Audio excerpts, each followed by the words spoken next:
Morning, Srishti. So let's take a look at what the global market setup is looking like. The kind of handover that we received from the global markets overnight.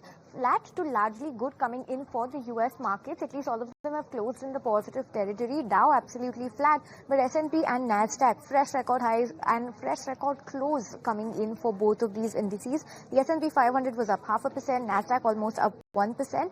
Dow was up nominal 50 points, so not much happening on the Dow front. The two-day Fed meeting, remember, begins today like we've been talking about. And if you take a look at stock-specific action, Alphabet surged 4 to 5%, crossing that $3 trillion market cap. Tesla jumped 3.6% after Elon Musk bought $1 billion in stock. Positive sentiment for the stock. Moving away from the US, let's take a look at what European markets were up to. Stock 600 was up about 0.5%, DAX was up 0.2%, CAC 40 was the real outperformer, up about 1%, but you had FTSE that was absolutely flat. Now in terms of commodities, a fresh record high coming in for gold, touching $3,717 per ounce, Brent oil at $67.6 per barrel, dollar index hovering around that 97.4 mark, slight uptick compared to where we saw this index yesterday. Now that was the handover coming in terms of the equity markets, but let's also track some important global comments that we have been tracking. Donald Trump then on Fed, he says that too late, referring here to Jerome Powell.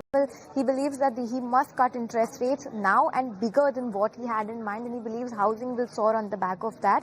On earnings then, he says the basis on the SEC's approval, he believes companies and corporations should no longer be forced to report earnings on a quarterly basis, but rather on a 6-month basis. So that's the word coming in, to which the SEC has replied that they are prioritizing this proposal coming in from Donald Trump to further eliminate unnecessary regulatory burden on companies. Now let's shift focus and talk about the US-China meeting that happened, and we have statements coming in from China's Li Qiang, who is the head of the negotiating party from China. He believes that US and China had candid, in-depth talks. US is willing to work out with China on investment barriers, and there's been positive talks on TikTok as well.